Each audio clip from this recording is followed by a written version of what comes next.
She knelt in the rain, with no memory of where she came from and no idea why she was abandoned on this planet. But the moment he looked into her eyes, both of their fates began to change forever. It was supposed to be just another shift on Outpost Thor 9, the last fringe station clinging to the edge of the Virelian expanse, a half-dead mining hub forgotten by most of the galaxy except for the damned and the desperate. I was one of those, of course, just another maintenance grunt with a busted knee, 2 expired military medals, and a grudge against the kind of silence that made a man remember too much. There was nothing romantic about surviving this far out, only the bitter ache of recycled air and static-filled comms, and the occasional scream from the engine core when the coolant valves decided they hated me personally. I didn't expect change. I didn't want it either. Change meant attention, and attention on Thor 9 usually meant dying, either in an accident or from someone else's boredom. We were all ghosts here, just waiting for paychecks or pardons that never came. That night, I was walking back to my quarters, half drunk on synth beer and orbital fatigue, when I saw her curled up in the docking bay shadows, buried under a threadbare heat tarp, her silver-white hair catching the weak glow of a malfunctioning overhead lamp. At first, I thought she was dead. People froze fast out there if they didn't know the schedule, and from the way she didn't move when I called out, I figured maybe another cast-off had just lost the game. But then her ears twitched, small and pointed, like those old Terran foxes you only saw in archived VR programs. I moved closer, boots clanging on the Durasteel floor, and she flinched violently, pressing herself tighter into the shadows like an animal expecting pain. She was shaking, her breath shallow, her bare shoulders streaked with frost and bruises, and her eyes, when she finally opened them, were a shade of violet so deep it didn't seem natural for anything born in this system. She looked at me like I was a monster, and maybe I was. Or maybe she just hadn't seen kindness in a long time. Do you speak? I asked her softly, crouching down to her level, making sure she could see my hands were empty. She blinked once, slow and uncertain, and then nodded. Barely. What's your name? I tried again. Her lips parted, but only a soft sound escaped, like static caught between frequencies. It was then I noticed the collar on her neck, an old model restraining band used by the Velquar syndicates to mark unpaid workers and pleasure property alike. My stomach twisted. Whoever had left her here had done so without food, shoes, or even dignity. She was alien, yes, not human, but her body was tall, lithe, wrapped in torn fur hides. She was unmistakably feminine, her skin a pale lavender tone so smooth it caught the station's light like polished stone. Her ears had a delicate curve, like soft antennae tuned to pain, and the way she trembled told me everything I needed to know about what she'd endured. I hesitated. This wasn't my problem. She wasn't my responsibility. I didn't owe her anything. But I still took off my jacket, wrapped it around her trembling shoulders, and said, "You'll freeze here. Come with me." She didn't move for a heartbeat, then slowly reached up and gripped my hand, so lightly it barely registered as contact. She stumbled when she stood, and I had to catch her. She weighed next to nothing. Bones and cold and fear. I carried her back to my quarters, ignoring the side glances from the other techs who'd seen too much to care. No one stopped me. No one asked questions. Not on Thor 9. My room wasn't much. Just a metal box with a cot, a heater that coughed more than it warmed, and a flickering screen mounted to a cracked wall. I laid her on my bunk, turned the heater on full blast, and fetched whatever food I had. Mostly ration packs and a stale nutrient bar. She watched everything like it might explode. I spoke in slow, calm sentences, explaining each thing I did, though I had no idea if she understood. She ate like someone starving but trying not to be rude, chewing each bite slowly, eyes never leaving me. And when she finished, she curled up under the blanket without a word, still wearing my jacket, and fell into a sleep so deep it scared me. She didn't twitch. Didn't shift. Just shut down like a machine too tired to pretend anymore. I sat across the room and stared at her, trying to figure out what I'd just done. This wasn't charity. It wasn't pity. It was something else. I'd seen refugees before. I'd helped smuggle a few off dying moons back in the war. But she was different. There was something not just broken, but unfinished in her. Like a song cut off mid-note. Her hair fell across her face in tangled waves, her ears twitching occasionally even in sleep, and something about her presence filled the room in a way I couldn't explain. I should have called command. Should have logged an incident. Instead, I sat there like a fool, watching a stranger sleep, wondering why the air felt different with her in it. When she woke up hours later, she whispered one word. Lyra. Her voice was soft, hesitant, and slightly musical in a way that made my name feel too sharp when I told it to her. I'm Zane, I said, and she repeated it back with a careful reverence like it meant something more than it ever had before. Over the next few days, I learned she understood basic standard, though she rarely spoke. She flinched at sudden noises, avoided eye contact, and never touched anything without permission. She was polite, graceful, and quiet. So quiet that sometimes I forgot she was there until I turned around and found her watching me with those wide violet eyes, like I was some puzzle she couldn't solve. I started leaving notes with pictures to explain what I was doing. Fixing the pipe, running diagnostics, refueling the drone units. She followed me everywhere, silent and curious, always a few steps behind, like a ghost unsure of its welcome. At night, I gave her the bed and slept in a chair. She never complained. She never asked for anything. But one night, I woke up to find her crouched beside me, fingers brushing against my arm as if trying to understand what human warmth really felt like. I didn't move. I didn't want to scare her. She stayed there for nearly an hour, just feeling the texture of my skin, the fabric of my shirt, the pulse under my wrist. The next morning, she was back in bed, pretending it hadn't happened. I didn't bring it up. We just continued, a rhythm formed between us, soft and strange. She helped me with small repairs. I taught her names of things. She laughed once. Just once. When I dropped a hydro spanner and cursed so dramatically that even she couldn't stay expressionless. It was the kind of laugh that made the station feel warmer, and I found myself doing clumsy things on purpose just to try and hear it again. She was healing, slowly, like frost melting from a locked hatch. But I didn't know how to ask about the scars I saw on her back when she changed clothes, or the way her eyes darted to the door every time it hissed open. And I definitely didn't know how to deal with the growing feeling that she was becoming the most important thing in my life without even trying. She made tea one morning. Actual tea. I had forgotten I even had a box left in storage, but she found it and somehow figured out how to use the old water coil. It wasn't good tea. It was bitter and old and tasted vaguely like metal. But she brought it to me with both hands, proud and tentative, and I drank it like it was sacred. Thank you, Lyra, I said. She blinked and smiled a little. Just a little. Enough to make something stir in my chest that hadn't moved in years. I told myself I was helping her. That she needed a safe place to land. But deep down, I knew the truth. I needed her more. Her presence filled the holes in my silence. Her curiosity made the station less dead. Her quiet trust made me feel human again. And that terrified me. Because somewhere along the line, she stopped being just an abandoned alien girl. She became Lyra. And I wasn't sure I could go back to the silence that came before her. I didn't mean to watch her while she slept, but something about the way she curled into the blanket with her knees tucked to her chest and her fingers lightly gripping the edge like a lifeline made it impossible to look away. The dim station light cast soft shadows across her face and hair, turning her into something almost celestial, not of this world and not quite broken either, just caught in a state of pause like she had been waiting for someone to press play again. I knew I was staring, but I didn't stop. Her presence in my quarters had shifted the center of gravity. Nothing felt normal anymore, not my routine, not the air, not even my thoughts.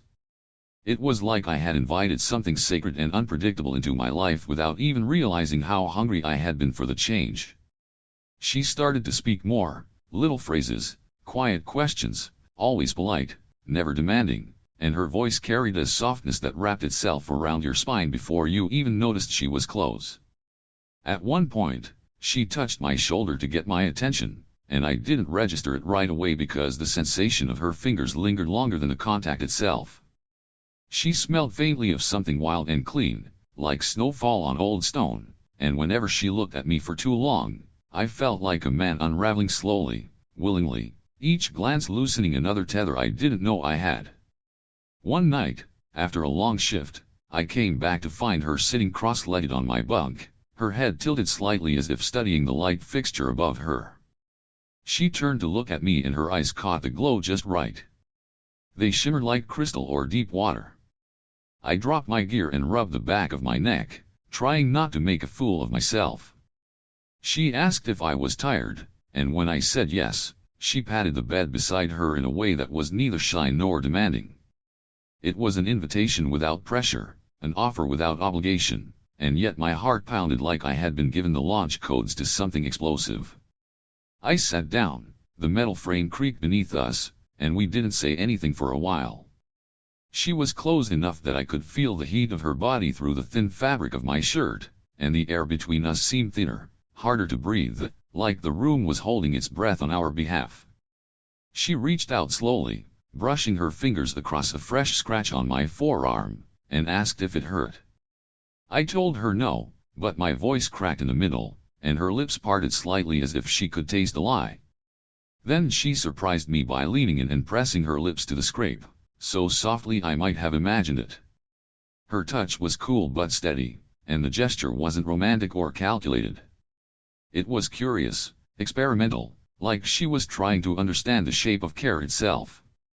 I didn't move. I didn't even blink. She looked up at me then, eyes searching mine for something she couldn't name, and I think I stopped breathing altogether when she whispered my name. Zane. Just that one syllable, but it felt like it carried weight, like it had roots in a place I hadn't reached yet. She sat back but didn't move away. Instead, she let her hand rest on my thigh, and it stayed there while we listened to the low hum of the generator outside our wall. It wasn't sexual, not yet, but it was intimate in a way that left my nerves humming. The next day, she followed me to the maintenance bay. We were checking a fault in the hydro-compression tanks, and I had to squeeze into a tight access shaft while she handed me tools. Her face appeared upside down in the hatch every few minutes, hair dangling like strands of moonlight, and every time I looked up, I caught a flash of her smile. Something tightened in my chest.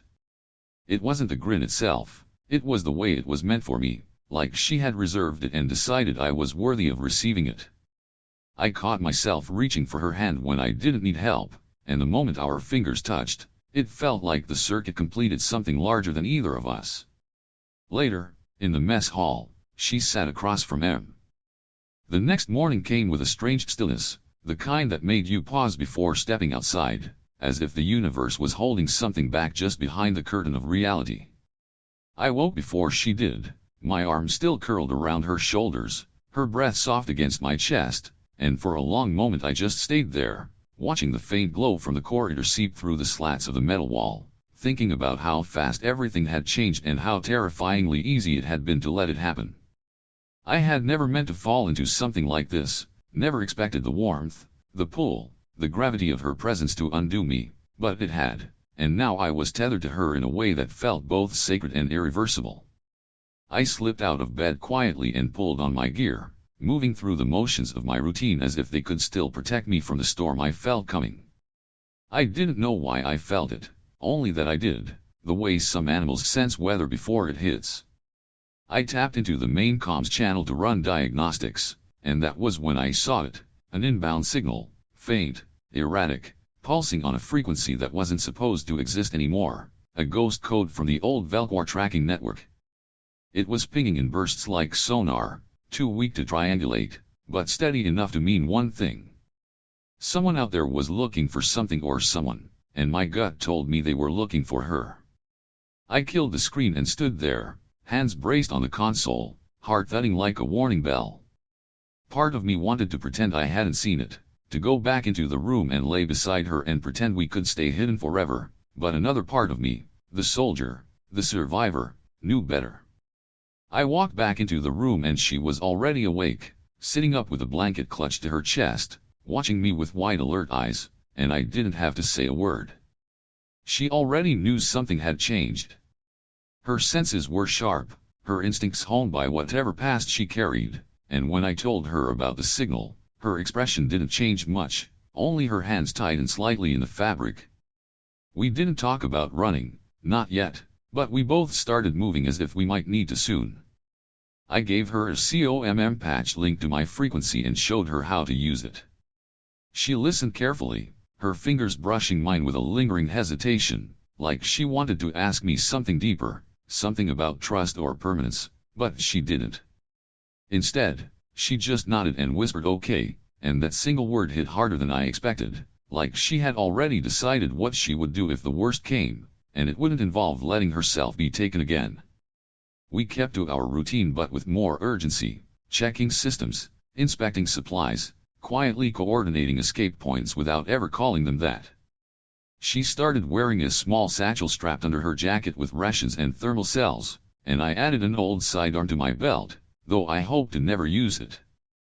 The days passed slower after that, more fragile, more tense. We slept curled together and every time I woke up, I checked the tracker again, and every time I saw the signal inching closer, tighter, sharper, like a needle threading through the void aimed straight for us. Then, on the fourth day, the lights in Sector 7 flickered in a way that wasn't normal.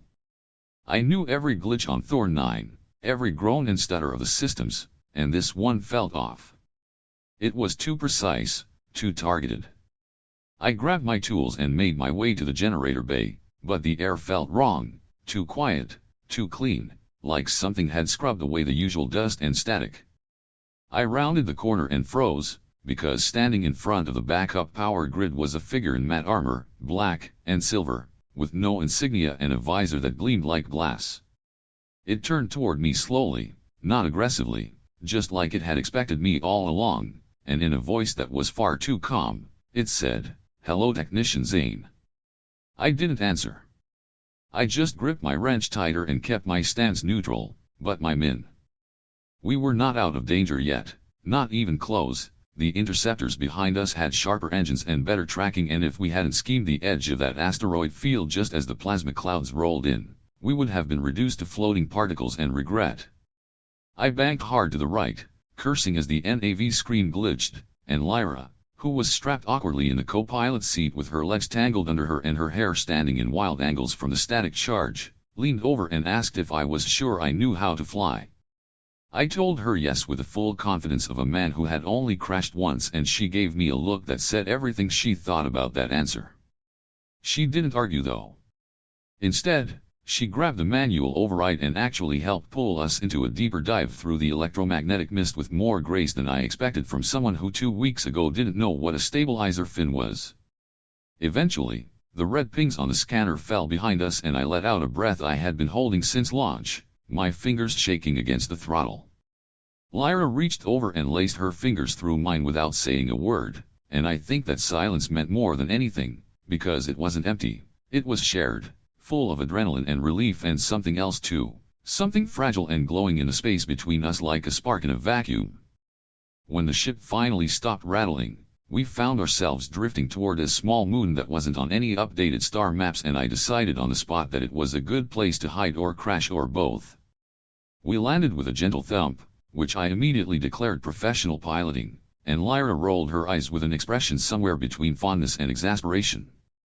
The surface was icy and barren, but the scanner picked up thermal vents and, more importantly, no other life signatures or transmissions, which meant we could rest or at least pretend to. We stepped out into the cold and the air was thin but breathable, and the landscape looked like someone had tried to design a hostile planet and then gotten bored halfway through. Rocky ridges, sulfuric steam, and little sparkles of bioluminescent moss growing in between cracks. Lyra touched one and it pulsed under her fingers, and she laughed, and it was the kind of laugh that made me feel like maybe we would be okay. We found a small cave half collapsed and sheltered from the wind, and while I set up the heater unit, Lyra tried to organize the supplies, which led to one of the most bizarre scenes of my life where she held up a protein ration shaped like a cube and asked if it was edible or a weapon. I told her yes, and she frowned before reluctantly biting into it and nearly choked and accused me of feeding her industrial sponge. I told her it was government approved and she muttered something in her language that sounded like a curse, and I honestly didn't mind. Later, as we lay under the emergency blanket side by side watching the steam vents glow faintly in the distance, she asked what my plan was and I told her the truth, that I didn't have one, that I hadn't planned past not dying and stealing a ship and now we were technically space pirates. She said that made us sound cooler than we actually were, then added that she was tired of running and hiding and being afraid. I looked at her and saw someone who had every reason to be bitter, but wasn't. Instead, she was focused and still somehow able to find humor in a protein brick, and I wanted to protect that more than anything. The next morning, we woke up to find that the heater had shorted during the night and my left boot had frozen solid to the cave floor, which Lyra found absolutely hilarious. She insisted on taking a picture of me hopping on one foot with my boot stuck to the ground, and I asked her what she was going to do with the photo. She said blackmail, possibly, or just something to laugh at when things got bad again. I told her she was cruel and she said thank you like it was a compliment, which it sort of was. That day we explored further. The stars stretched in long lines as we coasted through hyperspace, the soft hum of the ship settling into a rhythm that matched the steady beat of my heart, and Lyra sat beside me, her legs folded beneath her, her eyes fixed on the view outside as if watching infinity dance just for her. There was a stillness between us, not silence, not distance, just a kind of peace I hadn't felt in years. The kind that comes when you realize you're exactly where you should be and with the only person who makes the chaos worth surviving. I watched her out of the corner of my eye, the way the silver light of the stars lit her face, the way her white hair caught the reflections and made her seem not entirely real, and yet she was so profoundly here, every breath, every glance, every unspoken thought hanging between us like a thread waiting to be pulled.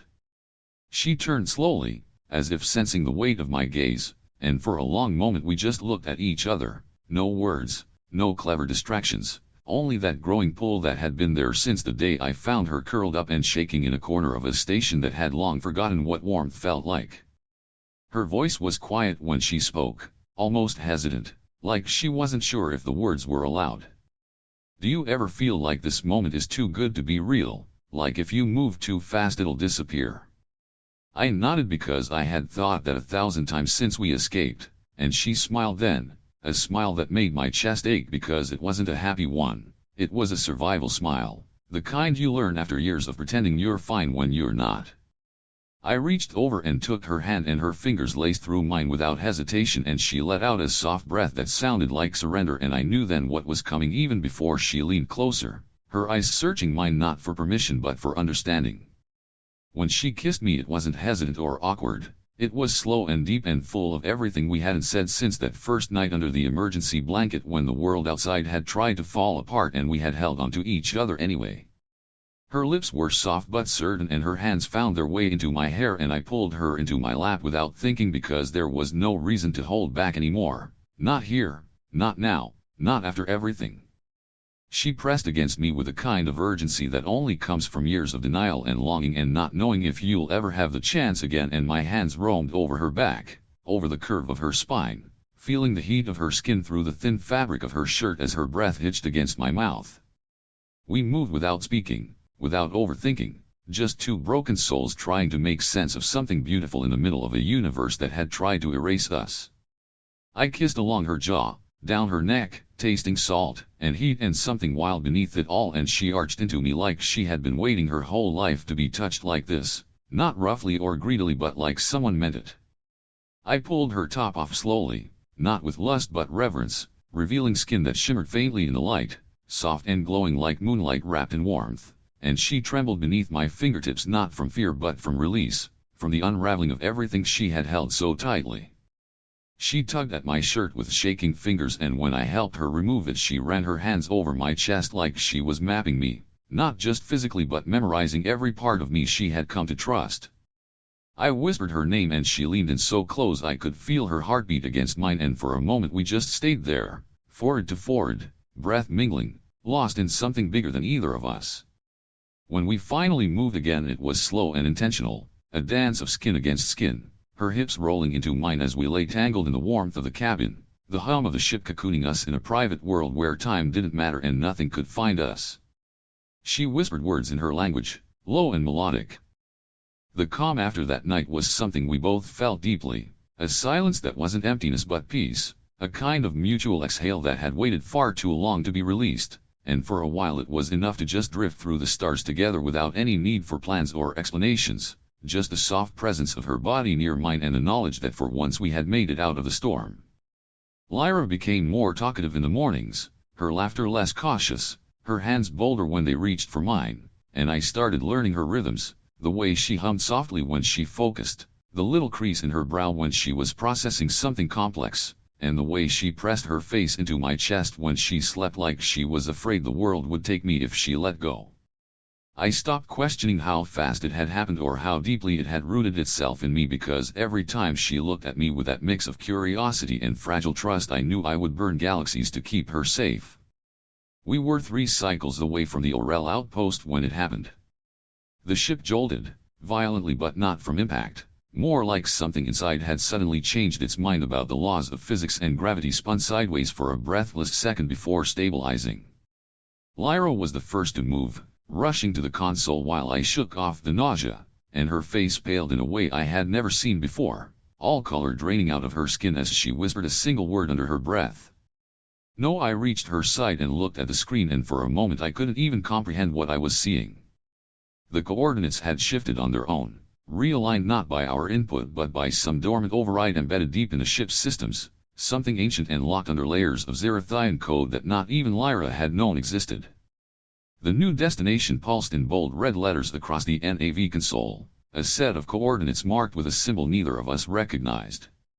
Lyra tapped the screen rapidly, trying to override it, but the system locked her out with a cold chime and a command string that ended with a name she hadn't heard in years. Vask. She stumbled back like she had been hit, and I caught her before she fell, her body shaking in my arms as she whispered that Vask had embedded fail-safes into all royal bloodline tech before the uprising, not to track them but to control them, that every surviving ship, artifact, or console tied to her DNA could be hijacked if the right sequence was triggered. I wanted to scream, but I held her tighter instead and told her we would figure it out, but her eyes were distant now, not out of fear, but guilt, like she had just realized she had unknowingly led us into a trap. We tried everything. Manual overrides, power cuts, decoupling the NAV relay, even venting the stabilizer fields to force an emergency stop, but it was no use. The ship refused to change course, accelerating faster than it should have been able to, pulled towards something that did not want to be found. The stars around us bent unnaturally as if space itself was warping to guide us, and Lyra said it felt like a recall protocol designed for biological extraction, not transportation, like the ship was bringing her back somewhere she was never meant to return. We held onto each other in the cockpit as the black outside twisted and folded in on itself, and for a terrifying moment everything went white. When the light faded, we were no longer in normal space. The stars were wrong, twisted and flickering like dying embers, and ahead of us floated a massive structure, a ring-shaped station orbiting a dead world, entirely dark except for a single central beacon that pulsed with a slow red glow. Lyra's breath caught and she said she recognized it. It was not just a lab. It was a vault. One of the last genetic sanctums of the Velkwar Syndicate, where they stored and experimented on captured bloodlines. She had thought it was destroyed when the war ended, but apparently not. The ship docked itself without permission, sealing into a landing bay that looked long abandoned. It took 3 hours and a half dozen injections from the medkit to stabilize Lyra enough for her to sit up without collapsing, and during that entire time, she kept insisting she was fine while clearly being the exact opposite of fine, which was both frustrating and oddly reassuring, because I had come to expect nothing less from the most stubborn alien woman I had ever met in my life, and possibly the only one I had ever fallen this stupidly in love with. The vault was no longer actively hostile, but it still felt like being buried alive in a mausoleum full of broken versions of the person I cared most about, and when Lyra finally stood and leaned on me with a wry grin and said, "Well, that was unpleasant," I couldn't help but laugh, which made her laugh, and then we both realized we were standing in a place where she had almost been replaced by her own clone, and the absurdity of it made us laugh even harder until we were both gasping and crying, and leaning into each other like we'd lost our minds. After the chaos of the fight and the emotional wreckage left behind, it felt ridiculous and beautiful to just laugh, and Lyra wiped her face and said, "Please tell me I don't look like that thing," and I said, "You look way worse," which earned me a punch in the arm and a kiss on the cheek that made my ribs ache a little less. We managed to salvage some fuel cells from the abandoned facility, and I rigged them into the auxiliary port with a kind of confidence that comes from not knowing exactly what you're doing but being too tired to care. And when the ship finally lifted off, I half expected the clone to come crawling back with laser eyes and a dramatic monologue, but thankfully, the only thing that followed us into the sky was silence. Once we hit cruising altitude, Lyra collapsed onto the passenger seat and stared at me while I flew and said, "You're not going to ask me about it, are you?" And I said, "Ask you what?" And she smiled with a kind of relief that comes from being seen without being interrogated. And that was all the conversation we needed for the next few hours. We plotted a new course back to the edge of known space, hoping to reach a small neutral trading post that might still be friendly or at least indifferent, and while we flew, Lyra decided it was the perfect time to start experimenting with human food again, which led to her opening a can of preserved cheese paste that exploded all over the cockpit and her face, and then she tried to lick it off her fingers and made a noise like she'd just bitten into a lemon dipped in engine coolant, and I nearly crashed the ship from laughing too hard. She stuck out her tongue dramatically and said, "Humans are disgusting," and I said, "Aliens eat beetle hearts raw," and she narrowed her eyes and muttered, "At least beetles have texture," and that led to a full-blown argument over what defined acceptable protein, which ended with both of us covered in crumbs and laughing so hard my stomach hurt. That night, after the worst dinner we'd ever shared, we curled up together in a tiny bunk, and Lyra rested her head against my shoulder and started asking the kind of questions I had tried not to think about, like what happens if someone comes after us again, or if there are more clones, or if her DNA can be hijacked at any time, and I didn't have good answers, so I just told her the truth, that I didn't know, but that I would fight for her every single time, no matter how many times they tried, and she was quiet for a long time before whispering, "I believe you," and that meant everything. The next morning, we finally docked at the outpost on Zorven Theta, a half-frozen mining hub orbiting a dying red dwarf, where the locals were grumpy. The air was always too dry, and the water tasted faintly of metal, but it was safe, or at least safe enough, and we were greeted by a trader with 4 arms and an attitude who immediately tried to overcharge us for basic supplies, until Lyra stepped in and started negotiating in a dialect so sharp it made the trader sweat, and in the end, we walked away. The message kept looping every 10 minutes, and each time it did, I felt a deeper crack forming in the solid ground I thought we had finally built beneath our feet, because if what my old friend said was true, then Lyra was not the only one they had tried to clone. And more terrifying than that, someone out there had been trying to contact me for a long time and just couldn't break through the encryption until now. Lyra sat on the edge of the bed, her knees drawn up to her chest, arms wrapped tightly around them as she stared at the floor, not saying anything, and I knew that look because it was the same one she had the first night I found her, raw and quiet and unsure of her place in the world.